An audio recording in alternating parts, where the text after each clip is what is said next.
ब्रह्मा का पिता है, कौन विष्णु की मां, शंकर का दादा कौन है, हमको दे बता। ये जानने के लिए कृपया सुनिए। जगतगुरु तत्वदर्शी संत रामपाल जी महाराज के अमृत वचन सर्व पवित्र धर्मों के पवित्र शास्त्रों के आधार पर काल भगवान ने सतलोक की नकल करवाई है दुर्गा से, और उसने यहां उसकी नकल एज इट इज कर रखी है, लेकिन माल डुप्लीकेट है सारा। ये कच्चा शरीर है, बाग बगीचे नासवान है, यहाँ का जल व्यर्थ होने वाला, खराब होने वाला है। वहां की सब वस्तु पदार्थ ऐसे ही है, लेकिन वो अमर है। जैसे उसका एक एग्जाम्पल, एक उसका जो सैंपल सतलोक के पदार्थों में से एक सैंपल है गंगा दरिया। गंगा दरिया का जो जल है ये सतलोक से आया है, और ये कभी किन्हीं परिस्थितियों में खराब नहीं होता। साइंटिस्टों ने सिर मार लिया, चुप हो गए, लास्ट में इसकी करके सारी अन्वेषण। बोलो ये जल ऐसा क्यों है, एक ही स्थान से आ रहा है, और भी दरिया है। तो कहने का भाव ये है कि एक सैंपल है उस सतलोक के पदार्थों का। ऐसे वहां दूधों की दरिया बहती है, ऐसे ही वहां जल है, सदाबहार बाग बगीचे हैं, हमारे परिवार हैं। आप जी के वहां जहां आप रहते थे बहुत बड़े बड़े द्वीप, एक एक आत्मा के परिवार के बड़े बड़े सुंदर महल बने हुए हैं, और जो सुख वहां था वो यहां हो ही नहीं सकता किसी भी स्थिति में। यहाँ के ब्रह्मलोक में भी नहीं है वो सुख। तो उस सुख की खोज में जिसको हम छोड़कर आए हैं, हम उसी दिन से लगे थे। इस काल भगवान ने हमारे ऊपर बुद्धि पर ऐसा पर्दा डाल दिया, इसने अपने 3 पुत्रों को दुर्गा से संयोग से उत्पन्न किया। दुर्गा इस काल भगवान की पत्नी है, 21 ब्रह्मांड का यो मालिक है। इसको ज्योत स्वरूपी निरंजन भी कहते हैं, इसको ब्रह्म भी कहते हैं, और इसको सरपुरुष भी कहते हैं। तो इसने अपने सुनियोजित षड्यंत्र के तहत जहां ये एक ब्रह्मांड के ऊपरले हिस्से में रहता है, ये भी ऐसे शून्य शिखर में प्रत्येक ब्रह्मांड के शून्य में रहता है, बिल्कुल लास्ट में। और वहां एक ऐसा गुप्त स्थान बना रखा है, 3 स्थान बना रखे हैं, एक रजोगुण प्रधान, एक सतोगुण प्रधान, एक तमोगुण प्रधान। और जब ये रजोगुण प्रधान क्षेत्र में अपनी पत्नी दुर्गा को साथ लेकर रहता है, तो वो वहां पर ये पंचानन बन जाता है, 5 मुख धारण कर लेता है, अपनी पत्नी दुर्गा को वहां सावित्री रूप में रखता है। इनके संयोग से जो पुत्र उत्पन्न होता है तब तक वो वहीं रहते हैं उसी क्षेत्र में। तो वो रजोगुण युक्त हो जाता है वो बच्चा, और उसके अंदर वो गुण भरे जाते हैं। उसके अंदर से एक ऐसी रेज निकलती है जैसे मिर्च के अंदर से झलझलाहट निकलता है। उसके बाद उस बालक को कोमा में रखते हैं कि तुम्हारे इस षड्यंत्र का इनको पता ना लग जाए। उसके बाद ये दूसरे क्षेत्र में चले जाते हैं, जो सतोगुण प्रधान क्षेत्र होता है, वहां ये विष्णु रूप धारण कर लेता है, और अपनी पत्नी दुर्गा जी को ये लक्ष्मी रूप में साथ लेकर रहता है। इनके संयोग से जो पुत्र उत्पन्न होता है वो ऑटोमेटिकली सतोगुण युक्त हो जाता है, और इसको भी जन्म होने के बाद वहीं पर रखते हैं उसी क्षेत्र में, और वहीं पर इसकी परवरिश जारी रखते हैं। इसको कोमा में रखते हैं, अचेत रखते हैं। उसके बाद फिर ये तमोगुण प्रधान क्षेत्र में चले जाते हैं दोनों पति पत्नी दुर्गा और ये ज्योति निरंजन काल। तो वहां पर भी ये शिव रूप धारण कर लेता है, जैसा आप देखते हो चित्रों में, और दुर्गा को पार्वती रूप में रखता है।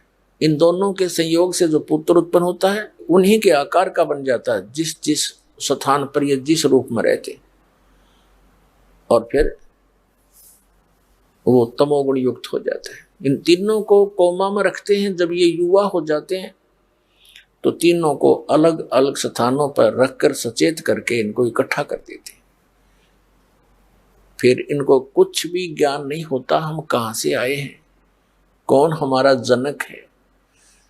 इसी प्रकार फिर इन्हीं के गुणों के प्रभाव से सभी प्राणी ऐसे प्रभावित हो गए, वो सब भूल गए अपनी शुद्ध बुद्ध, तुम कौन हो, कहां से आए हो। जैसे किसी ने कोई घुट्टी शराब की ला ली और पड़ा गली में, उसको पता ही नहीं तू कहाँ पड़ा है। किसी ने भांग पी ली, ला कर कमर सो गया, पड़ारा कितने सर्दी आओ चाहे गर्मी आओ। तो ऐसे हमारे ऊपर ये प्रभाव है इनके तीनों गुणों का, तो हम भूल गए कहाँ से आए, कौन थे। तो अब हम भटक रहे हैं। आत्मा को उस सुख की अब भी तड़फ है जिसको ये छोड़ चुकी है, और उसके पाने के लिए ये कहाँ खोज रही है। इतनी जीव बुद्धि बना दी हमारी, जिसके पास धन नहीं है वो सोचता है धनवान सुखी। धनवान तो सुखी सपने में भी नहीं हो सकता, या भूल है हमारे। पैसा भी जायज हो, गणा ना हो, तभी आदमी अपना नॉर्मल रह सकता है। किसी के पास 2 करोड़ रुपये हो गया आजकल, तो 2 करोड़ भी गणे को नहीं, और 2 करोड़ होते ही सोचा 10 करोड़ का काम शुरू करूं, कोई फैक्ट्री ला लूं। 2 करोड़ अपने लगा दिए, 2 करोड़ ले लिए ब्याज पे लोन किसी सरकार से, बैंक से, 1-2 करोड़ किसी रिश्तेदार से इधर उधर से कर लिए, और वो काम धंधा चला नहीं। चला तो और 36 पंगे उसके, कोई मशीन खराब होगी, कभी मजदूर हड़ताल कर रहे हैं, वो सिर दर्द और बढ़ा लिया। सपने में भी सुख नहीं हो सकता इन लोगों को। लेकिन जिसने जिस वस्तु का अभाव है वो सोचता है जिसके पास ये वस्तु ये सुखी है। तो परमात्मा कहते हैं तन दर सुखिया कोई नहीं देखा, कबीर जी कहते हैं, और जो देखा सो दुखिया हो। उदय अस्त की बात करे मन सबका करा विवेका हो। जो उदय अस्त के राजा भी बने हुए हैं, यानी पूरी पृथ्वी के शासक भी रहे हैं, परमात्मा कह रहे हैं मन ने इनके सबका झाड़ा ले रखे, ये सपने में भी सुखी नहीं। चक्रवर्ती राजा भी लास्ट में संतों के पास जाता है, उनको नाक रगड़ता है, मेरा राज्य बना रहे, इसमें सुख सुविधा बनी रहे, शांति बनी रहे। तो फिर खाक सुखी हो। तो फिर क्या बताया है कि भाई सुरपति दुखिया, भूपति दुखिया, ब्रह्मा विष्णु महेश्वर दुखिया, जिन ये राह चलाई हो, और साच कहूं तो जग ना माने पर झूठ कही ना जाई हो। अरे ये तेरे ब्रह्मा विष्णु महेश्वर दुखिया, जिन ये राह चलाई हो। ब्रह्मा विष्णु महेश्वर को स्वप्न में भी सुख नहीं है। इनके इतिहास देख लो पिछले पढ़ के। नारद ने सारा दे दिया विष्णु जी को, श्री राम रूप में कितने कष्ट उठाए, पत्नी कहीं, बच्चे कहीं, आप राजा बना रहो। खाक राजा जिसकी बालक कहीं दुखी हो, रहरो बैठा राजा बना, स्वप्न में सुख नहीं हो सकता। श्री कृष्ण जी का जीवन देख लो, जेल में जन्म, मामा दुश्मन, जरासिंह, शिशुपाल, रोज लट्ठम लट्ठा, अंत में पूरे परिवार के साथ, पूरे कुल के साथ विनाश को प्राप्त हुआ। तो परमात्मा कहा करते थे कि साच कहूं तो जग नहीं माने और झूठ कही ना जाई हो। और ये ब्रह्मा विष्णु, ये महेश्वर दुखिया, जिनके ऊपर तुम आधारित बने बैठे, जिसने यहाँ का जुगाड़ जोड़ रखा है काल भगवान का। क्योंकि इस काल भगवान जो ब्रह्मा विष्णु महेश का पिता है, यहाँ का मालिक है, यहाँ का राम है, इसको श्राप लगा हुआ है 1 लाख मानव शरीरधारी प्राणियों के सूक्ष्म शरीर को तपतशिला पर भूनकर इससे निकले गंध को खाता है, जीव मरता नहीं।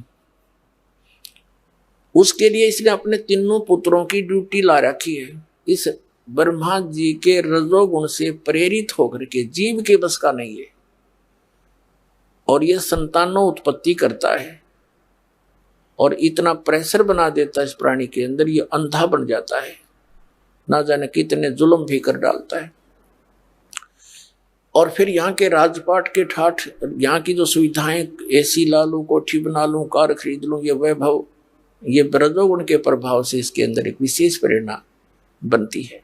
फिर सतोगुण के आधार से श्री विष्णु जी से निकल रहे सतोगुण के कारण हम यहाँ मोह ममता, आपस में भाई बहन का प्रेम, माता पिता से लगाव, पति पत्नी का प्रेम, संपत्ति से मोह, पोते पोतियां में ममता, यानी ये जो जुगाड़ है ये सबसे जबरदस्त है और इससे हम यहां टिके रहते हैं। ये सतिथि बोल रहे यहाँ की, यह सतिथि है इनकी। और तीसरा तमोगुण आपको पता ही है, थोड़ा सा प्रतिकूल काम होते हैं, मित्र से प्यारे से लड़ पड़ते हैं, पिता पुत्र का लठबाजिया।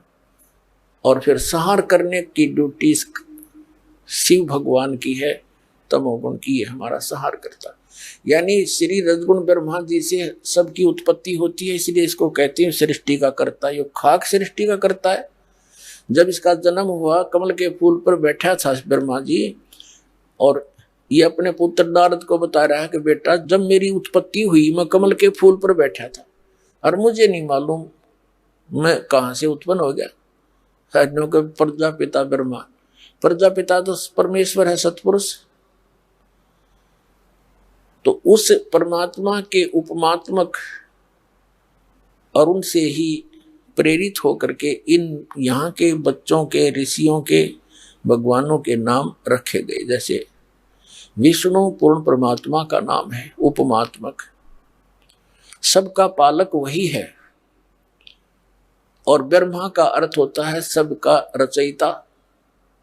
तो ब्रह्मा भी परमात्मा पूर्ण ब्रह्म ही है। ये तो नाम वैसे रखे जैसे सेंटर का भी मंत्री होता है, गृह मंत्री केंद्र का यानी भारत सरकार का, और एक राज्य का भी मंत्री होता है गृह मंत्री। तो उसमें कितना अंतर होता है। तो ऐसे ही नाम वैसे ही रखे हैं, इनकी शक्ति में बहुत अंतर है। तो कहने का भाव ये है कि इस काल भगवान को श्राप लगा हुआ है। ये ब्रह्मा विष्णु महेश इसके पुत्र हैं, ये नासवान हैं, समय आने पर इनकी मृत्यु होती है, सीमा है इनकी। और फिर नए ब्रह्मा विष्णु महेश ये पुत्र तैयार करके रखता है, निर्धारित समय है इनका। इनके मरते ही युवा पुत्र को उस पद पर बैठा देता है, उसकी फिर वह आयु फिक्स होती है। फिर वो ब्रह्मा विष्णु महेश जीव संज्ञा में आ जाते हैं, अन्य योनियों को प्राप्त करते हैं और ऐसे ही आपकी तरह फिर भटकते रहते हैं। तो क्या बताते हैं परमात्मा के तन धर सुखिया कोई न देखा, जो देखा सो दुखिया हो। उदय अस्त की बात करे मन सबका किया विवेका हो। घाटे बाद सब जग दुखिया के घर ही बैरागी हो। और सुखदेव ने दुख के डर से गर्भ में माया त्यागी हो। साच कहूं तो जग नहीं माने, झूठ कही ना जाई हो। ये ब्रह्मा विष्णु ये महेश भी दुखिया, जिन ये राह चलाई हो। भगवान शिव जी का देख लो इतिहास, भस्मागिरी ने क्या जुल्म किया इनके साथ। इन्हीं के द्वार के आगे भक्ति करने लगा, उल्टा सिर करके नीचे को सिर ऊपर को पैर करके 12 वर्ष खड़ा रहा। पार्वती की प्रार्थना से शिव ने कहा कि ठीक मांग भी, के मांगे, के मांग गया। शिव जी की मौत मांग ली कि कड़ा दे दे, भस्म कड़ा। भस्म कड़े के अंदर ये शक्ति थी कि जिसके सिर के ऊपर रखकर ये कह दे भस्म, वो नष्ट मर जाता था। और वो भस्मागिरी क्या उद्देश्य लेकर भक्ति कर रहा था कि पार्वती प्राप्त करूंगा, पत्नी बनाऊंगा पार्वती को, शिव को मार दूंगा, इससे इसलिए कड़ा मांग रहा हूं। और शिव का पुजारी तमोगुण का। अब जब भगवान शिव जी ने वो दे दिया उसको कड़ा, भस्म कंडा, हाथ माते ने बोला ले होले शिव जी होशियार, तुझे मारूंगा, इसी उद्देश्य से मैंने ये भक्ति करी। अब बताओ आगे समस्या शिव जी के ऊपर, आगे आगे भगवान पीछे पुजारी मारने के लिए भाग रहा है। और भी कितनी समस्याएं हैं। जैसे एक बार पार्वती जब दक्ष राजा के घर जन्म था, राजा दक्ष के घर पे जाके मृत्यु को प्राप्त होगी हवन कुंड में जल के। भगवान शिव गया वहां, लठ बजाया उन गेल्या, झगड़ा किया खूब अपने ससुर के साथ। पार्वती को यानी मरी हुई उस अस्थि पिंजर को लेकर 10,000 वर्ष तक भटकता रहा, हाय पार्वती हाय पार्वती। और फिर भगवान ने उसके सुदर्शन चक्कर मार कर उसके टुकड़े टुकड़े करे। उस शक्ति के, माया के, यानी पार्वती समझो उसने, दक्ष पुत्री के अस्थि पिंजरों के, तब उसका मोह टूटा। तो पुण्यात्मा परमात्मा कहे साच कहूं तब है तुम मानो को नहीं। इसी सच कहने के कारण परमात्मा के साथ कितने जुल्म किए थे, उन करवाए थे उन नकली गुरु महर्षियों ने। तो परमात्मा कहा करते थे कि भी यहां सुख नहीं मेरे बच्चों, जिस सुख की तुम्हें खोज है, तलाश है, चाह है, वो जंतर मंत्र मेरे पास है, वो विधि मेरे पास है, मुझसे वो ग्रहण करो, मेरी मर्यादा में रहो, तुम्हें वहां भेज दूंगा जहां जाने के बाद फिर लौट कर कभी संसार में नहीं आते। लेकिन हमने परमात्मा की बात मानी नहीं, क्योंकि हम अज्ञान से परिपूर्ण कर दिए गए थे इस काल के दूतों द्वारा। आगे परमात्मा क्या कहते हैं कि सुरपति दुखिया, भूपति दुखिया, और रंग दुखी बपरीती हो, कह कबीर और सब दुखिया, एक संत सुखी मन जीती हो। अब परमात्मा ने निष्कर्ष निकाल दिया सारे अपने ज्ञान का कि बिना तो सुरपति सुखी, सुरपति माने देवताओं का मालिक राजा इंद्र। अब हम यहां एक सरपंच बन जाते हैं, चेयरमैन बन जाते हैं, मेंबर ऑफ पार्लियामेंट बन जाते हैं, या एमएलए बन जाते हैं, मंत्री, मुख्यमंत्री, प्रधानमंत्री, राष्ट्रपति बन जाते हैं एक छोटे से टुकड़े का। तो हम ये सोच बैठते पता नहीं हमने क्या पा लिया, कुछ भी नहीं पा लिया। आपने तो अपना जीवन नाश कर लिया जब भक्ति नहीं करते तो, या भक्ति नहीं कर रहे तो पूर्व जन्म की वो पूंजी जो आप लेकर आए थे, धन श्वासों का, मनुष्य जीवन के श्वासों का, उसका नाश कर दिया और ये खाक उपलब्धि कर ली। और एक पल का चैन नहीं, मुख्यमंत्री की देख लो इतिहास सारे दिन, प्रधानमंत्री का देख लो, एक पल का चैन नहीं इनको, हमने दिखे बड़े सुखी। तो पुण्यात्माओं यदि भक्ति करनी है, इन संसारिक चोचला तो अपने दूर रखना पड़ेगा।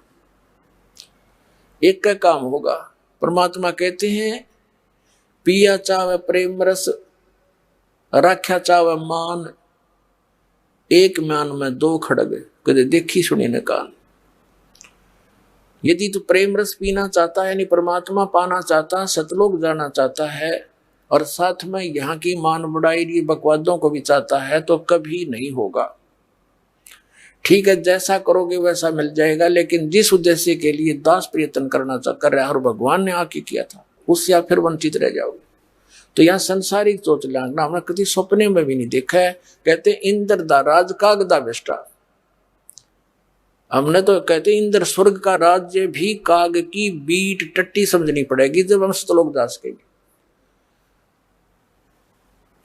और जिस सुख की प्राप्ति के लिए राजाओं ने राज त्याग दिए और हम उस राज के पीछे घूम रहे, तो हम भक्त नहीं है, हम भक्ति नहीं चाहते, बकवाद चाहते हैं। तो दास आपको आज के सत्संग के माध्यम से यही संदेश देना चाहता है कि आप विद्यार्थी हैं पृथ्वी पर, आप मनुष्य हैं, मानव शरीर प्राप्त है बहन और भाइयों को। ये विद्यार्थी का काम यहां बकवादों में नहीं लगना, यहां सत भक्ति करके आपको यहाँ की किया हुआ वर्क डन, इसका बेनिफिट उस क्षेत्र में मिलेगा जहां की तुम साधना ट्रेनिंग कर रहे हो। कोई इंजीनियरिंग कर रहा है तो इंजीनियर लगेगा, डॉक्टरी कर रहा है तो डॉक्टर लगेगा, और अन्य साधना कर रहा है, उसी के आधार से आगे उसको उस क्षेत्र में जॉब मिलेगी। तो आप जी वो साधना कर रहे हो, आप विद्यार्थी हो, आपको सतगुरु मिल गया है, तो वो साधना मिल गई है जो सतलोक में आपको सदा सुखी करेगी। वहां जाकर फिर वापस नहीं आना होगा और वहां आपका ऐसा ही व्यवस्था होगी। अब यहाँ का जो कति अस्थायी डुप्लीकेट जुगाड़ है आपका, लेकिन आपकी बुद्धि इस ज्ञान से उठेगी, इस ज्ञान से ही यहाँ के इन सुखों से हटेगी, और तब हम ऊपर चलेंगे, सतलोक जा सकेंगे। तो जैसे दास कह रहा था कि ब्रह्मा विष्णु महेश की जो गुण है ये आपको प्रभावित कर रहे हैं, आपके बस की बात नहीं। जिस किसी ने भांग पी रखी है या शराब पी रखी है तो उसके बस की बात नहीं, अब वो जो गतिविधि कर रहा है ऐसे ही करेगा। उसकी एंटीबायोटिक गोली टेबलेट दी जाएंगी, ट्रीटमेंट किया जाएगा तो फिर वो उतर जाएगी भांग और शराब, फिर वो ठीक गतिविधि करेगा। तो अब जो परमात्मा दत्त ये ज्ञान है, कबीर भगवान द्वारा दिया गया जो ज्ञान है, इस मालिक की ये उनके मुख कमल से बोली वाणी है जो दास सुना रहा है स्पीकर की तरह। तो उस मालिक की वाणी में इतनी शक्ति है, ये बोली जा रही है, ये ज्ञान सुना जा रहा है, तो आपकी आत्मा के ऊपर जो वो नशा हो गया है वो हट जाएगा, कम हो जाएगा, समाप्त हो जाएगा। और फिर आपकी यहां से इच्छाएं हटेंगे, आप सीधे चलोगे। भांग उतरी, नशा उतरा, आदमी फिर तो ठीक बोलेगा, सब व्यवहार ठीक रखेगा। उस समय उसको मालूम नहीं तू माँ को गाली दे रहा है या पिता से बुरा बोल रहा है, कहाँ खड़ा है, कहीं नंगा पड़ा है। तो अब हम इस काल की भांगने पिए पड़े हैं। कबीर ये माया अटपटी सब गट आण अड़ी, और किस किस न समझाऊं या कुआ भांग पड़ी। तो ये परमात्मा का ज्ञान और ये भक्ति एंटीबायोटिक का काम करेगी। आपकी अब नशा उतरेगा भी, आप फड़कोगे एकदम, सचमुच क्या कर रहे हैं। पिछले इतिहास याद दिलाए जाते हैं कि यहां तो आप रह ही नहीं सकते। आप यहां देखो कितना आपके बच्चे हैं, परिवार है, माता है, पिता है, संपत्ति है, आप बिल्कुल सेट हुए बैठे हो और इस स्थिति इस भाव से रह रहे हो कि अभी अपना नंबर नहीं है। मृत्यु तो कभी कभी याद आती है, जब सत्संग में या कोई आते हैं या कहीं कोई मर जाता है, 10 मिनट उसने लकड़ी डालन जावे हैं, तब थोड़ा सा महसूस हो है भाई के ले गया यू, उल्टा मुंह होते चलो वो कोरोना, क्यों प्रेशर है इसके ऊपर, जीव के बस की बात नहीं। और याद रखे तो वो फिर के अकेला तोड़ेगा, याद रख के क्या कर सकता है, पेट लगा दिया करे बिना भरे नहीं। संसारिक इतनी मर्यादा बना दी कि ना करे तो फिर समाज में रह नहीं सकता। तो हमने काल के द्वारा हमारे ऊपर लादे हुए उस अननेसेसरी वेट को हमने पटक देना ही, रखना नहीं सिर पे। उसमें कौन कौन से हैं, ये बड़ी बड़ी कोठियां बनाना, 5-4 प्लॉट लेकर डाल देना इस आशा से कि घने हो जाएंगे और कल मृत्यु हो जाए, घने शर्मा मारेंगे हम। बच्चों को भी मार्ग पर लगावे, परमात्मा से जोड़ उसके बच्चों को, आपका परम कर्तव्य बनता है। फिर मालिक आप रुखाड़ा होगा। कहते सिर सौंप्या गुरुदेव को, सफल होया ये शीस, नितानंद इस शीस पर आप बसे जगदीशी। सिर सौंपया गुरुदेव का, भगवान के निमित्त कर दिया, बच्चों को नाम दिवा दिया, सिर सौंप दिया, और कौन सा काट के थोड़ा चढ़ाना है। यानी अपने परमात्मा पर समर्पित हो जाना, उसमें एक ही भाव समझना। अब जैसे एक आश्रम के अंदर कुछ 5-7 भक्त रहा करते थे, गुरुजी उनको शिक्षा दिया करते थे कि भाई भक्ति मार्ग के अंदर गुरुजी के वचन को पालन करना अनिवार्य होता है। चाहे आपने अपनी क्रियाएं अच्छी लगती हो, पर गुरुजी मना कर देता है तो आपने तुरंत त्यागनी होंगी यदि मोक्ष और भक्ति लाभ चाहते हैं।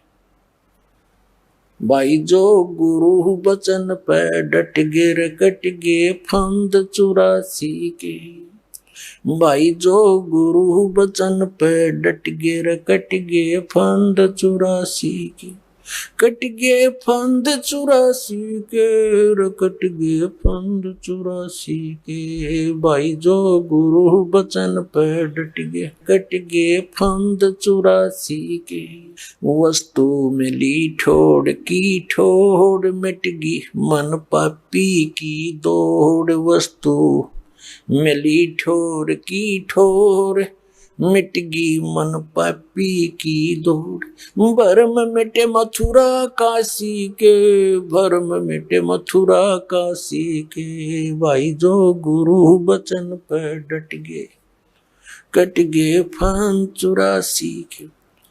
ऐसी शिक्षा दिया करता था।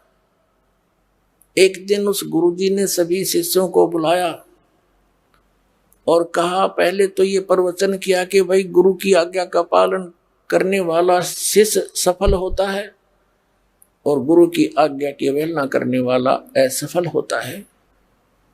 फिर कहने लगा, भी एक काम करो, तुम मेरे सिर में 5-5 जूते मारो। सभी साथ साथ बैठे थे, सुन्न हो गए, सामने देख नहीं रहे, नीची गर्दन कर दी। तब गुरुदेव ने फिर कहा, भी मैंने आपसे क्या बोला है, गुरुजी की आज्ञा का पालन करना चाहिए।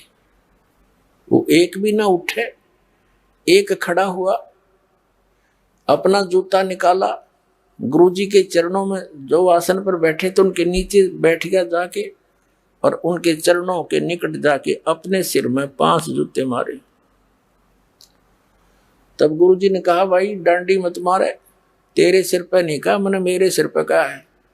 तब उसने क्या जवाब दिया विवेकवान व्यक्ति ने कि हे गुरुदेव, ये दास का शीश भी तो आपका ही है, क्या इस दास को आप अपना नहीं मानते? तब उसने कहा था, बेटा इसमें विवेक की आवश्यकता है और सिर सौंपना इसका नाम होता है, काट के नहीं देना। तो सिर सौंप्या गुरुदेव को, सफल होया यो शीश, नित्यानंद इस शीश पर आप बसे जगदीश। तो उन बच्चों को भी मालिक तो जोड़ दे, पावर की करेक्शन दे दे उनसे। तो जो काम पावर से होगा वो हाथ से नहीं हो सकता, मैनुअली नहीं हो सकता। जैसे आटा पीसा करती हमारी माताएं, 1 घंटे में जाकर 2 किलो मुश्किल तो पीसा करती। अरे पावर कनेक्शन ले लिया, cut cut cut cut cut 1 घंटे में पीस दे 2 मने 80 किलो। तो कहने का भाव ये है कि जब हम मालिक से जुड़ जाएंगे तो हमारा सारा काम परमात्मा की शक्ति से होगा। तो जैसे प्रसंग जो चल रहा था कि इस परमात्मा की जो भक्ति है, इससे हमारा पहले तो वो कांटे निकलेंगे जिनके कारण आप दुखी हो, और फिर आपको राम नाम का जूता दिया जाएगा कि बच्चा भी से निकालिए मत ना, यानी मर्यादा भंग ना करना, भक्ति मत छोड़ना, ये राम नाम का जूता है। तो वो दुखी प्राणी सफल होगा इस मार्ग में, और जो सुखी हैं वो नाम भी ले लेते हैं, कुछ दिन के अंदर उनकी मान बढ़ाई नहीं छूटती, वो ज्ञान पूरा नहीं सुनते, वो बर्बाद हो जाते हैं, छोड़ जाते हैं इस मार्ग को। और उनके लिए वरदान है उन पुण्यात्माओं को जिनको ये संकट और कष्ट आया, जिसके कारण भगवान से जुड़े वो आजीवन नहीं दूर हो सकते, क्योंकि उनको पता है जब भगवान से दूर हो गए तो वो कैर फेर टूट जाएंगे। तो वो सफल होंगे। या फिर जो सुखी भी हैं और ज्ञान सही ग्रहण कर लेंगे, मालिक के समर्पित हो जाएंगे, कनेक्शन नहीं कटने देंगे, तो पावर साथ रहेगी भगवान की, उनको सद्बुद्धि बनी रहेगी, वो भी सफल होंगे। लेकिन अधिकतर वो लोग आखिर में बिगड़ ही जाते हैं। तो इसलिए प्रार्थना दास दिया कि ज्यादा ज्ञान सुनना पड़ेगा आपने। एक दिन ज्ञान सुन लिया, 2 दिन सुन लिया, कुछ 2-3 वर्ष लग कर फिर कहते हैं हमने ज्ञान हो गया, या भूल भी मारती प्राणी को। ये भी काल की एक जाल होता है। जीव को ज्ञान हो सकता है, ज्ञान हो गया तो उसके ऊपर टिक नहीं सकता, तो मालिक की पावर साथ रहेगी तो उस ज्ञान पर वो टिका भी रह सकता है। टिका रहना आवश्यक है, ज्ञान होना तो बहुत दूसरी चीज है। यानी संत बनना, साधु भक्त बनना, ये अनिवार्य है। परमात्मा कहते हैं गोरख से ज्ञान नहीं गणे, और सुख दे यति जहान, और सीता सी बहु भारिया, ये संत दूर स्थान। गोरख परमात्मा से ज्ञान प्राप्त करके गोरख ज्ञानी पाक गया था। कबीर साहब के साथ गोष्ठी हुई थी, डलेट हो रहा था, सिद्धि से पहाड़ का सोना बना दिया था उसने अपने वचन से, और भी बहुत सी सिद्धियां थी। तब परमात्मा ने कहा था कि जंतर मंत्र जोग निभाई, कबीर साहब ने कहा था। और कहते हैं गोरखनाथ सिद्धि में बोल्या, अटूणे टामण हंड फूल्या, जंतर मंत्र जोग निभाई, काल चक्र जमजोरा खाई, तुम हो जम की फर्दी माही। तब गोरखनाथ जी को ज्ञान हुआ, परमात्मा से उपदेश प्राप्त किया, ज्ञान से ग्रहण किया, उस ज्ञान को सुनकर गला ज्ञानी पा गया, पूरा ज्ञान सुनावे, बहुत से चेले भी बना लिए बगैर किसी आज्ञा के, वो उसका अपना भट्ठा बैठाया। और ज्ञानी कब आ गया? भाई गोरख जैसा ज्ञानी नहीं, मालिक से ज्ञान प्राप्त करके आप प्रभु में बैठे। या बीमार खावा हमने 10 बाबा करनी मिल जाएंगे, बड़ा भाई इसने तो सारे श्लोक गोट रखे हैं, इसने तो भाई कति सारे वाणी याद कर रखी है, वो टीटी पाक जाएगा, काल दाव लगा जाएगा, भगवान से कनेक्शन कट जाएगा, तो वो फिर सदा के लिए दुखी, फिर शुरुआत होगी इसकी। तो परमात्मा कहते हैं गोरख से ज्ञानी गणे सुख दे जति जहान, और सीता सी बहु भारिया संत दूर स्थान। जैसे भाई सीता जैसी सती पत्नी नहीं हो सकती, परमात्मा कई सीता बहुत गड़ी हैं, सती बहन बेटियां बहुत हैं, ये भी भूल मत करो। और सुखदेव जैसे यति बहुत हैं जो अपने धर्म कर्म पर ब्रह्मचर्य पालन का करते हैं। और गोरख जैसे ज्ञानी गणे संत दूर स्थान, साधु संत भक्त बनना ये बड़ी दूर घर है उसका, यानी इस मर्यादा के अंदर रहना, सत भक्ति करना, मान बड़ाई से दूर रहना, यहाँ के संसारिक चोचलों से बच के रहना, इनकी कति सपने में इच्छा नहीं करना, वो संत है। कहते संत दूर स्थान, ऐसे साधु बनना बड़े दूर की बात है, लेकिन बनेंगे जब हम इस मार्ग पर चल रहे हैं। तो इस प्रकार इस ज्ञान को सुनते रहना, और दास के मुख से सुनोगे और ज्यादा असर होगा। क्योंकि जैसे एक तो प्रधानमंत्री कहे ये सड़क बना दो बरवाड़ा से लेकर दौलतपुर तक, तो अगले दिन मट्टी पड़नी शुरू हो जाएगी, उस पर कार्य शुरू हो जाएगा।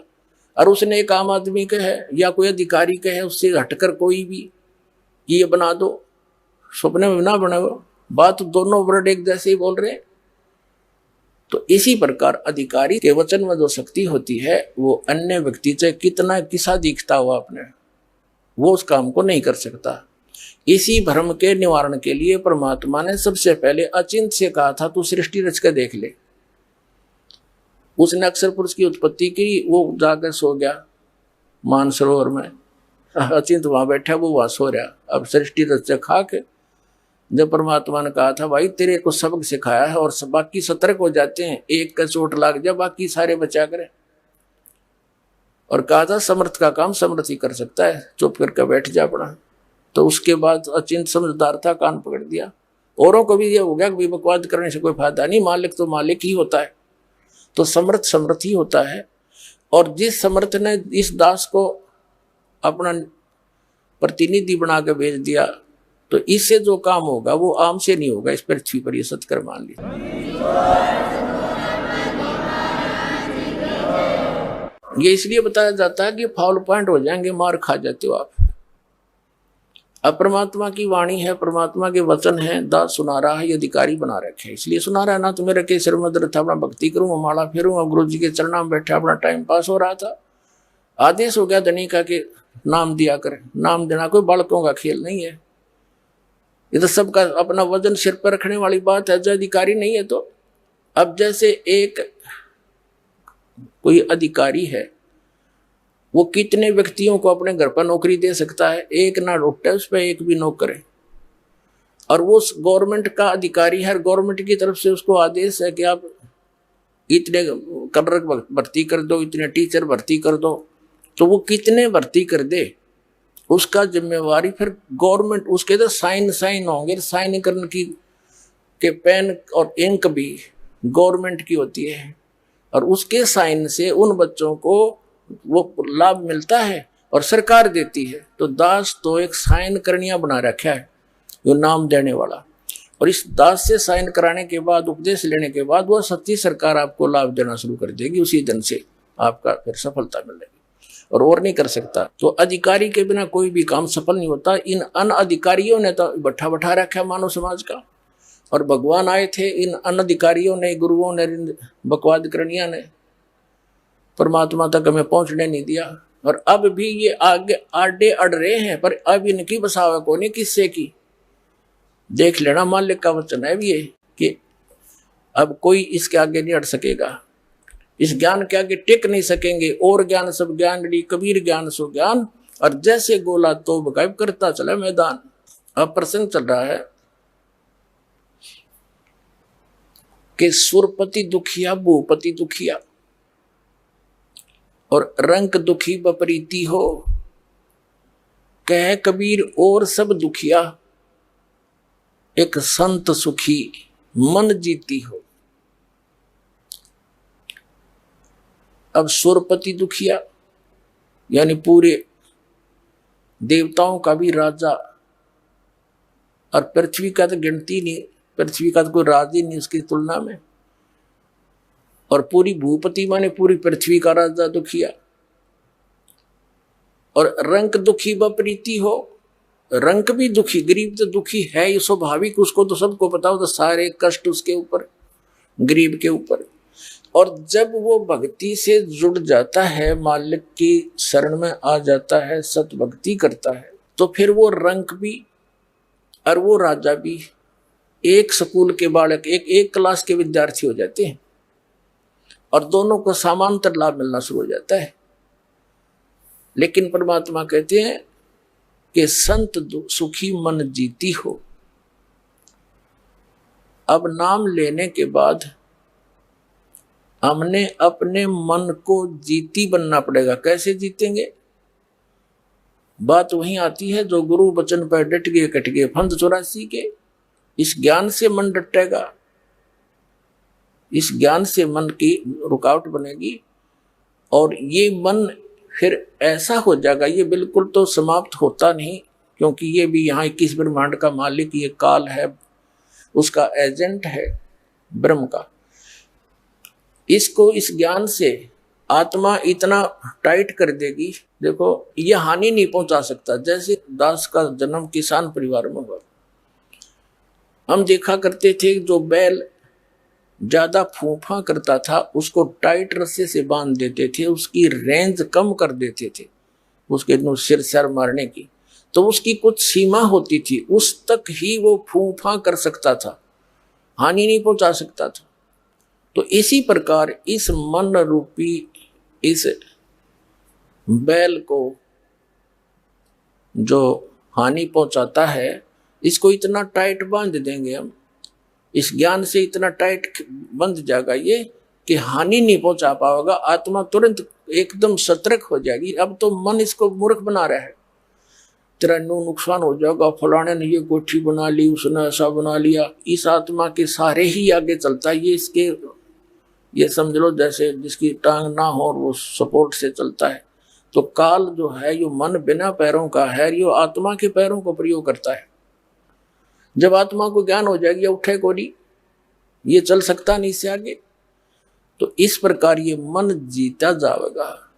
जैसे आगे गए ना बावड़े, रहते भी सब जाही, बिन साहेब की बंदगी कहीं ठोर ठिकाना नहीं।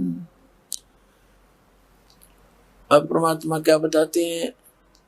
जैसे मोती ओस का ऐसी तेरी आव, गरीब दास करो बंदगी, बहुर न ऐसा दाव। जैसे मोती ओस का, सुबह आप देखते हो रात को ओस गिरती है पत्तों पर, कांटों पर, ओस के बिंदु से, पानी के बिंदु से लटक रहे होते हैं। सूर्य के प्रकाश से उनमें इतनी चमक लगती है जैसे मोती लटक रहे हों, और 2 घंटे के बाद उनका नामो निशान नहीं मिलता, खत्म हो गए। तो यहाँ परमात्मा कहते हैं तुम्हारा यहाँ जीवन उस कांटे पर लटकी हुई ओस के जल के तुल्य है। जैसे मोती ओस का ऐसी तेरी आव, गरीब दास कर बंदगी, बहुर ने ऐसा दाव। ये मानव शरीर और ऐसे समय में जो परमात्मा ने अब ये बैन उठा दिया भक्ति से, वो ज्ञान जो गुप्त रखा हुआ था अब उसको खोलने का, अब उसके बच्चों तक पहुंचाने का आदेश दे दिया। तो इस समय में मनुष्य जीवन ये एक दाव है, आपका दाव लगा है। तो परमात्मा समझाने की चेष्टा करते हैं ये संसार समझदा नहीं, कहंदा श्याम दोपहरे नू, गरीबदास ये वक्त जात है, रोवोगे इस पैरे नू। परमात्मा कबीर परमेश्वर जी ने 600 वर्ष पहले आदरणीय धर्मदास साहिब जी की चिंता का निवारण करते हुए कहा था। क्या चिंता थी धर्मदास जी को? धर्मदास जी का जो लड़का था नारायण दास नाम था, और आदरणीय धर्मदास साहिब जी बहुत बड़े सेठ धनी व्यक्ति थे, बनिया थे, वैश्य थे। परमात्मा से मिलन से पहले उनका एक पुत्र हो चुका था नारायण दास, और वो काल का दूत भेज रखा था उसके। जब परमात्मा उनको मिले और धर्मदास जी ने परमात्मा की प्रत्येक बात को सत्य मानकर अन्य उपासना आन उपासना छोड़ दी, फिर सबसे पहले माता पिता का कर्तव्य बनता है कि मेरा पुत्र पुत्री भी परमात्मा से जुड़े, मालिक इनका संरक्षक बन जावे, इनका जीवन सफल हो। क्योंकि हम अपने बच्चों के लिए अपने तन की परवाह नहीं करते, अपने धन की परवाह नहीं करते, तो उन बच्चों के लिए फिर अब हम पीछे क्यों रहे? जब हमें ज्ञान होगा, जैसे हम बच्चों को पढ़ाते हैं सिर्फ एक पेट के लिए, इनका गुजारा हो जाएगा, गुजारा भी जो किस्मत में होगा उन्हीं का होता है ना। लाखों पढ़ते हैं, नौकरी कितनों को मिलती है। तो हमने अब वही फाइनल मान रखा, अब हम इसको फाइनल मानेंगे। ऋषि यहाँ भी सुखी, 2 रोटी चाहिए, एक छोटा सा एक कमरा ले ले, बनवा ले, चाहे 2 बना दे भगवान, उसकी मौज, वो तो दूसरी बात है ना। नीत नहीं रह गए बना, उनकी आवश्यकता अनुसार बनाओ और अपना ठाठ से भक्ति करे, पीछा छुड़ाओ, चलो वहां मिलेंगे सुख। कॉलेज में सुख थोड़ा ही होता है। तो उस माता पिता के कर्तव्य को और बच्चे की ममता के कारण माता पिता वाले कर्तव्य को पूरा करने के लिए परमात्मा से कहा, भगवान मेरे बेटे को भी नाम दे दो। अब कबीर साहब लगे समझाने, ब्रह्मा विष्णु महेश ऐसे हैं, इनकी स्थिति है, पूर्ण परमात्मा अपने को छुपा कर कहते हैं वो परमात्मा सतलोक में है, वहां सदा सुखी रहोगे। तो नारायण दास तो था काल का दूत, ने बोला हम नहीं मानना है श्री कृष्ण से ऊपर किसी को, और पिताजी आपकी तो बुद्धि भ्रष्ट होगी बुढ़ापे में, आपको इसने बहका लिया जुलाहे ने। ऐसी उठपटांग बातें करके उठ कर चला गया। जवान हो रहा था, 18-20 उम्र बल्कि ज्यादा आयु का। तो नारायण दास को काफी समझाया। धर्मदास जी ने भी कहा, बेटा मेरी आत्मा है तू, मुझे ज्ञान हो गया, मैं बालक नहीं, तू मेरी हर बात की आज्ञा का पालन करता था, आज तेरे के बिजली गिर गई, तू क्यों नहीं मान रहा मेरा? उसके आगे बैठ कर रोए, समझावर उठ कर चल पड़े कि कहां से ज्ञान ले आए तुम, ये कहां से ज्ञान लिया? तो अति चिंतित देखकर धर्मदास जी को परमात्मा ने कहा, धर्मदास क्यों चिंता करता है भाई, क्या बात है? कि भगवान युद्ध दुश्मन पैदा हो गया, मेरा बेटा क्या होगा इसका? ये तो कुत्ता बनेगा, गधा बनेगा, सुअर बनेगा, योनिया भोगेगा। जब नहीं उसके ममता नहीं हट रही थी नारायण दास से, तो परमात्मा ने अपनी शक्ति से नारायण दास को बुलवाया और उसके सामने ऐसे कर दिया मालिक ने अपना आशीर्वाद भरा हाथ, और कहा, धर्मदास देखो तेरे बेटे को। अब उसका असली रूप जो अंदर था, धर्मदास की दिव्य दृष्टि खोल दी और वो देखा, लंबे लंबे दांत, विकराल चेहरा। परमात्मा ने कहा, ये काल का दूत है भाई, और तू मेरा हंस था बेटा, तेरे घर में पैदा कर दिया कि भक्ति नहीं करने दे। तेरे गल में जैसे पशु के गल में लठ बांध दिया करें रस्सी ते, पाया सा इतना लंबा मोगरा सा डंडा सा, वो चालन दे, चल तो गट्टियां पर लग गए पैरों में उस पशु के। कहते यू तेरे गले में काल ने यू बांध दिया, यू तेरी भक्ति में बाधा करना चाहता है। तो एकदम वो घबरा गया, धर्मदास जी घबरा गए, यू तो सचमुच इसकी शकल देखते कलेजा फट जाएगा। तब धर्मदास जी ने कहा कि बेटा नारायण दास है, जा कर ले काम, जा कर ले काम। वो मानना उसने था ही नहीं, उठ कर चला गया नारायण दास। तो परमात्मा के चरणों में पड़ गया कि भगवान मेरा वंश तो काल का होगा सारा ही। तब उसकी चिंता का निवारण करते हुए भगवान ने कहा, बेटा तेरा 42 पीढ़ी तक वंश चलेगा, 42 पीढ़ी। तब धर्मदास जी और बुरी तरह रोने लग गया कि भगवान इस काल के वंश तो ना चल रहा बढ़िया, हे भगवान मेरा तो काल का वंश होगा। तब परमात्मा ने कहा, नहीं, तेरे एक पुत्र और मेरी आशीर्वाद से तेरा पुत्र होगा, उससे तेरा वंश चलेगा। अब उस समय उनके इतिहास में लिखा जीवनी में कि वो 86 वर्ष के हो लिए थे धर्मदास जी, 86 वर्ष के, और दोनों पति पत्नी घने वृद्ध हो रहे थे। तब उनके बात गले उतरे नहीं कि मेरी पत्नी का तो मासिक धर्म भी बंद 20 वर्ष से 30 वर्ष से, अरे ये कैसे होगा। यानी जैसे बच्चा उठा लेता पेन को, वो पूछता पिताजी क्या है, उसको कहते पेन है, वो कहता पेन है, फिर भी कहता पेन है, वो स्वीकार भी नहीं करता, अस्वीकार भी नहीं करता, उसको रख कर चला जाता है, वो खेलने लग जाता है, पर उसकी बुद्धि ग्रहण नहीं करती ये क्या कहना चाह रहे। तो ऐसी स्थिति में धर्मदास जी ना करे ना स्वीकार करे। तब परमात्मा ने कहा विश्वास कर बेटा मेरे वचन पर। तब मालिक ने ऐसे हाथ किया, आसमान से एक आत्मा यानी एक बालक आया, उसके आंगन में लेटा दिखाई दिया, उसके आंगन में खेलता हुआ, कि ये आएगा 10वें महीने तेरी पत्नी के गर्भ है। अब धर्मदास जी के साथ तो वो स्थिति थी कि यू हो लेगी, जब वह बात बनेगी तो परमात्मा ने दया करी, 10वें महीने वो पुत्र उत्पन्न हुआ। आइए अब हम उन श्रद्धालुओं के अनुभव जानते हैं जो जगत गुरु तत्वदर्शी संत रामपाल जी महाराज जी से दीक्षा प्राप्त कर चुके हैं तथा उनके द्वारा बताए गए भक्ति मार्ग पर चल रहे हैं। सर नमस्कार। नमस्कार जी। सर क्या नाम है आपका? अजय कुमार त्यागी। अजय जी कहाँ से आए हैं आप? हम गांव दिनकरपुर, जिला मुजफ्फरनगर, उत्तर प्रदेश के रहने वाले हैं जी। संत रामपाल जी महाराज की शरण में आने से पहले आप क्या भक्ति साधनाएं करते थे? हमने 35 साल भक्ति करी है। ये गुरु बना रखे थे जो पदड़ा गांव के रहने वाले थे, उनका नाम अद्वैतानंद महाराज था। 1500 से ज़्यादा फेमस तो वे थे ही नहीं, तो थे कबीरपंथी, तो उनसे नाम लिए हुए थे जी। कितने सालों तक आपने आदित्य महाराज की शरण में रह करके भक्ति की है? उनके साल हम 35 वर्ष तक करीब जुड़े रहे भगत जी, वो सर जी। क्या कहना चाहेंगे, क्या आदित्य महाराज कोई प्रमाणित भक्ति साधनाएं बताते थे जो आप कर रहे थे? वह प्रमाणित कुछ ना थे जी उनका, वो तो बस अपना जो भी बता रहे थे हम उसे सब कुछ समझ रहे थे। वे शास्त्रों का हमने जब तक इतना ज्ञान था नहीं, जो हमें उन्होंने नाम दे दिया वही सर्वोपरि था, और उसी हम लग ध्यान करते रहे बराबर सुबह शाम बैठ कर। सर आपने अपने जीवन का एक महत्वपूर्ण हिस्सा 35 साल आपने किसी संत के शरण में बिताए हैं और अब आप संत रामपाल जी महाराज जी से नाम दीक्षा लेकर के भक्ति कर रहे हैं। क्या कारण बना कि संत रामपाल जी महाराज की शरण में आना पड़ा? इसमें तो सर जी बात ऐसी है, हमें पता नहीं पिछले संस्कार थे क्या थे, बचपन से ही कुछ भगवान पाने की चाह बहुत थी, भगवान को देखने की, भगवान कहाँ रहता है, भगवान किसी को मिलता है या नहीं, ये विचार अंदर से अपने आप ही उठते थे सर।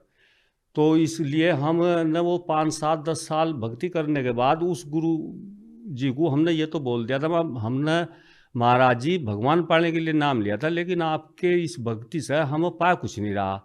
तो आना जाना भी करीब करीब बंसाई कर दिया था, लेकिन हमें और गुरु मिलने की तलाश तो थी, लेकिन मिल पा नहीं रहा था। गुरु से जो भी हमें कोई महात्मा मिला था उससे हम एक ही प्रश्न पूछते थे, भाई आपने महाराज जी अगर भगवान देखा हो तो हमें भी दिखा दो, या किसी ने भगवान देखा हो आपके परिचित महात्मा ने तो हमें बता दो, हम गुरु बनाना चाहते हैं जो भगवान से मिला दे, भगवान की हमें भक्ति बता दे सही। तो ये चल रहा था जी, बाकी भक्ति हम वही करते रहे 35 साल तक। सर आपका एक सवाल था सभी संतों से कि भगवान की स्थिति क्या है, तो सर हम आपसे ये जानना चाहेंगे कि संत रामपाल जी महाराज से नाम दीक्षा लेने के बाद आपको क्या पता चला, भगवान साकार है या निराकार है, क्या कहना चाहेंगे? वो तो जो हम भक्ति कर रहे थे उन्होंने तो हमें हमेशा निराकार ही बताया सर जी। परमात्मा निराकार है, उसका आपको केवल प्रकाश दिखाई देगा और आत्मा की गति जो होगी शरीर छोड़ने के बाद वो उसमें विलीन हो जाएगी प्रकाश में, बस यहाँ तक ही उनकी सोच थी जी। जब आपने संत रामपाल जी महाराज का नाम सुना, उनका ज्ञान सुना, तो आपको क्या लगा? आपको कौन सी बात संत रामपाल जी महाराज की समझ में आई? सर जी हमने पुस्तक पढ़ी ना, कोई हमें कोई मिला अनुयायी रामपाल जी, संत रामपाल जी महाराज का। हम तो महारानी लक्ष्मीबाई का एक धारावाहिक वो देखा करते थे उसमें प्रोग्राम टीवी में, तो जब वो एडवर्टाइज आया तो एक दिन अचानक साधना चैनल लग गया, एडवर्टाइज में बदलता रहा जैसे चैनल, तो वो देखा कबीरपंथी। हमने जब 35 साल पहले भक्ति कर ली तो उनकी भाषा एकदम समझ सी में आई। मैं कहा भाई ये हम गुरु की तलाश है और ये बहुत सादे सीधे व्यक्ति हैं और बात बड़ी श्रेष्ठ सी बता रही है, भक्ति के बारे में, तो हम एडवर्टाइज में 2-3 दिन तक उन्हें देखते रहे। फिर हमने पूरा सत्संग सुना, तो उसमें जैसे हम भक्ति करते करते पिछली और हार्ट का ऑपरेशन भी हो गया था, तो हम तो नास्तिक से हो गए थे, एकदम उदास भी, हताश, निराश, सारी बातें हमारे अंदर आ गई थी जब ऑपरेशन हो गया हार्ट का, ये भक्ति करते करते। तो हमने फिर उसमें अनुभव पढ़े भक्तों के, कुछ बाद में जो बताऊँ हमें ये लाभ हुआ, ये इस भक्ति से हमें संत रामपाल जी महाराज की भक्ति से ये लाभ हुआ, ये लाभ हुआ। तो हमारे मन में भी एक दिन ये विचार उठा क्या, बस मैं कह ही बैठा स्वामी जी को, मैं कहा स्वामी जी हम तो जब जाना आपको, जो आप हमें अपनी शरण में बुला लो। तो फिर सर जी ऐसी उचाटी सी उठी, वो जो टीवी पर नंबर चल रहे थे वहाँ हमने फ़ोन मिलाया और उनसे बातचीत करी। वहाँ से भक्तों ने बताया जी आप ऐसो को, यहाँ बरवाड़ा आश्रम की बात है ये, वहाँ नंबर लगा जब सन 2013 में। तो उन्होंने कहा आ जाओ आप यहाँ नाम दीक्षा ले सकते हो। तो हम इस तरह संत रामपाल जी महाराज की शरण में गए। सर जैसा कि आपने बताया कि आपने संत रामपाल जी महाराज का सत्संग सुनकर के नाम दीक्षा ली है, सर ऐसी कौन सी बातें सत्संग की आपको प्रभावित करती हैं जिससे आपने संत रामपाल जी महाराज से नाम दीक्षा ली? पर भाई एक तो ये थी जो कबीरपंथी हमने पहले भक्ति करी थी, उसके आधार पर कबीर साहब के जो दोहे या जो वाणी थी वो हमारी समझ में कुछ आवती, हम ये मान कर चल रहे थे। वो गुरु तो पहले जो थे वो उन्हें ठीक ज्ञान नहीं था कबीर पंथ के बारे में, इन्हें महाराज जी को कुछ ज़्यादा ही ज्ञान है मका। तो इसलिए एक तो ये सोच बनी हमारी, इनसे नाम ले लो। एक हम लाभ के आधार पर चले गए, जैसा हमारा हार्ट का भी ऑपरेशन हो रहा था, मका भाई चलो लाभ भी कुछ मिलेगा, तो हम इस सोच को बनाकर अपनी चले गए बरवाड़ा। सर आपको क्या परेशानी थी, आपको किन कारणों से संत रामपाल जी महाराज से नाम दीक्षा लेनी पड़ी? 2009 में हमारा हार्ट का ऑपरेशन हुआ सर, और इसमें एक स्टंट पड़ा हुआ है और बहुत वीकनेस आएगी शरीर में। डॉक्टर को जो हमने कहा भाई डॉक्टर साहब हम तो एक्सरसाइज भी करते हैं, परमात्मा में भक्ति भी करते हैं, और अब तो वे बोले जी अब आप बिल्कुल ख़त्म हो गए, आप 2 किलो से वजन फालतू कभी उठा नहीं सकते, और ये दवा खाते रहो और अपनी दिनचर्या चलाते रहो। संत रामपाल जी महाराज के अनुयायियों का आपने अनुभव सुना, तो आपको क्या लगा कि क्या आपको संत रामपाल जी महाराज से नाम दीक्षा लेने के बाद लाभ मिल सकते हैं? क्या चल रहा था आपके मन में? हाँ जी, वहाँ से हमें काफ़ी विश्वास हुआ और हमने नंबर मिला भक्तों पर, तो उन्होंने हमें वहाँ आने के लिए बोल दिया। हम वहाँ चले गए सन 2013 में 7 जून को हमने वहाँ से फिर नाम दीक्षा ली जाकर। सर एक समय था जब आप संत रामपाल जी महाराज के अनुयायियों का अनुभव सुन रहे थे और आप प्रभावित हुए, और आज आप खुद संत रामपाल जी महाराज के अनुयायी के तौर पर आज लोगों से अपना अनुभव साझा कर रहे हैं। तो आज हम आपसे ये जानना चाहेंगे कि संत रामपाल जी महाराज से नाम दीक्षा लेने के बाद आपको क्या लाभ मिले? संत रामपाल जी महाराज जी से नाम लेने के बाद सर जी सबसे पहला तीसरे दिन हमें एक लाभ मिला, जो मैं भगतवती के बारे में आपको बताऊंगा। भगतवती को एक मानसिक रोग था, उसे फांसी लगाने की मानसिकता बन गई, 2-3 साल तक बनी रही, और यहाँ गले में खारिश आवती भगतमती के, और वो चाहती है पंखे में लटक कर आत्महत्या कर लूँ। तो नाम लेने से तीसरे दिन उसकी ये खारिशी और ये मानसिकता एकदम खत्म होगी। तो हमें आश्चर्य है भाई जो हम सुन रहे थे टीवी में, ये तो गजब की भक्ति है, तो हमारे अंदर और दृढ़ता आएगी। हम लगे रहे। तो 25 दिन बाद भगत जी वो सर जी एक और आश्चर्यजनक लाभ हुआ। फिर तो दृढ़ता इतनी बढ़ गई, हमने तो फिर पीछे मुड़ के नहीं देखा। वो लाभ ये हुआ, अब मेरा जो सन 2009 में हार्ट का ऑपरेशन हुआ था और यहाँ स्टेंट पड़ा हुआ था, तो मेरे को बोलना नहीं जाता, जैसा अब मैं बोल रहा हूँ इतना नहीं बोला जाता। 2 मिनट बोलने के बाद या 1 मिनट बोलने के बाद हाथ छाती पर आ जाता, दर्द, चुभन, बेचैनी ये बढ़ जाती सब। तो मैं संध्या आरती कर रहा था शाम को, एक हम संध्या आरती संत रामपाल जी महाराज ने बताई हुई है, वो कर रहे थे हम। तो थोड़ी बहुत पढ़कर फिर मैं बोल ही नहीं गई, दर्द हो गया यहाँ। तो जब दर्द हो गया तो मैंने हाथ जोड़कर प्रार्थना करी, हे संत रामपाल जी महाराज आपके द्वारा दी हुई प्रदान भक्ति तो हमें एक लाभ हो गया, अब ये दूसरा, अब इसका पता नहीं क्या होगा। इस तरह तो भक्ति ना करें, ये शरीर ही छूट जाए जब अच्छा, जब हम भगवान की भक्ति नहीं कर सकते तो ये आरती नहीं गा सकते। तो सर जी ऐसा हुआ अचानक, अब यहाँ पता नहीं कुछ हादसा ऐसा फिरा, ऐसी हवा सी आई छाती में, अब वो दर्द आज तक 10 साल हो गए सर जी। फिर कोई ऐसी बात हुई, अब मैं घंटा 2-2 घंटे भी ऐसा धारा प्रवाह बोल सकता हूँ, मुझे कोई दिक्कत नहीं। दवा खाऊं या ना खाऊं, ना कभी ब्लड प्रेशर हाई होता ना लो होता। अब सब कुछ 50-50 किलो वजन भी उठाता हूँ, परचून की दुकान कर रहा हूँ वर्तमान में मैं, तो अब कोई दिक्कत नहीं। तो हम और पक्के हो गए, और उसके बाद हमें और भी बहुत लाभ हुए। सर जी एक दिन मुझे बिजली ने पकड़ लिया, 15-20 मिनट तार मेरे हाथ पर रहा और मेरा सारा शरीर कांपता रहा। हर की तरफ की उंगली थी जिस पर तार टंगा हुआ था। फिर मैं एकदम तार वो हटाया जो सा मेरे से काफ़ी दूर था, बिजली आ रही थी जिस तारों को वो वहाँ से हटाया परमात्मा ने। संत रामपाल जी महाराज की ऐसी दया हुई, अब वो तार हट गया वहाँ से तो बिजली ने मुझे छोड़ दिया और यहाँ मैंने देखा तो उंगली पर निशान तक भी नहीं था। और इस सारे हाथ में दर्द, इस हर्ट में भी दर्द, यहाँ भी दर्द, इस पैर में भी दर्द। सर जी तो फिर दुकान खोलते ही मैं दुकान पर बैठ गया, जैसे बैठा जाए रहा था पर खोल ली, डॉक्टर आ गया सामान लेना। मैंने डॉक्टर साहब को अपनी बात बताई, वो बोले जी आप लेट जाओ, मैं भी ग्लूकोज और भी ट्रीटमेंट अपने कंप्यूटर द्वारा आपके यहीं उपलब्ध करा दूंगा और आप बहुत वीकनेस में हो, आप आराम करो। तो वो डॉक्टर साहब अपने क्लिनिक पर पता नहीं पेशेंटों के साथ लग गया क्या, वो भूल गए। मैंने 2 घंटे बाद फिर दूसरे डॉक्टर को फ़ोन करा, वो भी भूल गए। दर्द बराबर चल ही रहा था ये। लेकिन हमारे संत रामपाल जी महाराज ने एक समाधान हमें बताया हुआ है। अब जो मंत्र जाप आपको मिले हुए हैं, अगर कोई समस्या आवे शारीरिक या कोई भी टेंशन हो तो आप इन्हीं का जाप सुमरण और ज़्यादा करो। तो हम अपने मंत्रों पर लगी रहे थे सर जी। तो संत रामपाल जी महाराज की ऐसी दया हुई, वो दूसरे डॉक्टर भी भूल गया आना और 1 बजे तक करीब वो सारा दर्द बिना दवा के अपने आप ठीक हो गया। तो ऐसे ऐसे लाभ मिल रहे सर। सर जैसा कि आप बता रहे हैं कि संत रामपाल जी महाराज ने आपको जीवन दान दिया, आपकी जो हार्ट से संबंधित जो बीमारी थी, आपकी जो दिल से संबंधित जो बीमारी थी वो ठीक हो गई। सर जो लोग अन्य संतों की शरण में जाते हैं वहाँ पर उनको कोई भी लाभ नहीं मिल पाता है, लेकिन संत रामपाल जी महाराज से नाम दीक्षा लेते हैं तो उन्हें बहुत सारे आध्यात्मिक शारीरिक लाभ मिलते हैं। सर क्या कहना चाहेंगे? सर जी अंतर ये है, जो हम भक्ति करते आ रहे थे, पहले हमने भक्ति करी 35 साल, उसमें वे ब्रह्मा विष्णु महेश तक सब कुछ बता रहे थे। अब ब्रह्मा विष्णु महेश ये हैं वो हैं भगवान हैं।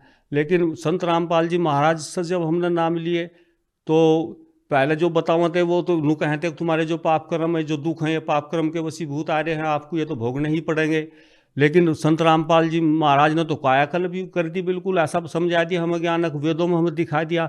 परमाणक वो परमात्मा कबीर तो ऐसा है जो पाप क्या महापाप भी कोई करेगा तो वो भी काट दिया जाएगा, लेकिन नियम में रहना पड़ेगा। और संत रामपाल जी महाराज ने हमें गीता जी में भी बता दिया कबीर भगवान है।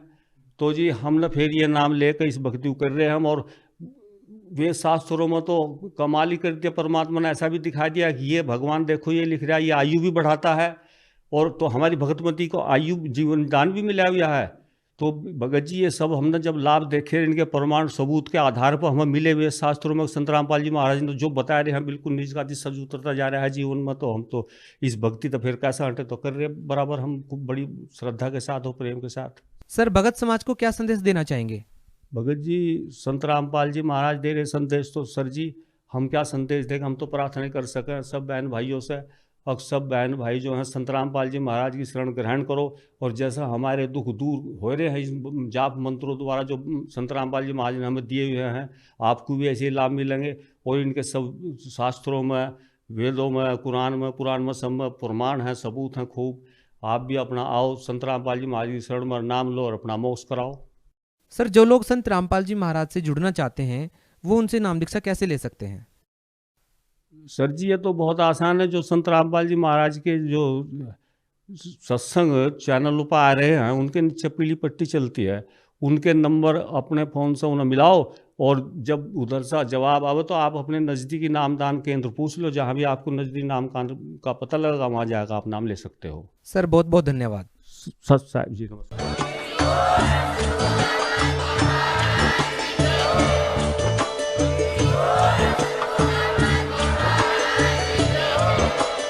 आप सुन रहे थे जगत गुरु तत्वदर्शी संत रामपाल जी महाराज जी के मंगल प्रवचन। अधिक जानकारी के लिए विजिट कीजिए हमारी वेबसाइट www.jagatgururampalji.org। संत रामपाल जी महाराज जी के शुभ आशीर्वाद से पूरे विश्व भर में 500 से भी ज्यादा नाम दीक्षा केंद्र हैं, जिन पर संत रामपाल जी महाराज जी द्वारा ऑनलाइन निशुल्क नाम दीक्षा दी जा रही है। अपने नजदीकी नाम दीक्षा केंद्र का पता करने के लिए संपर्क करें 8222880541।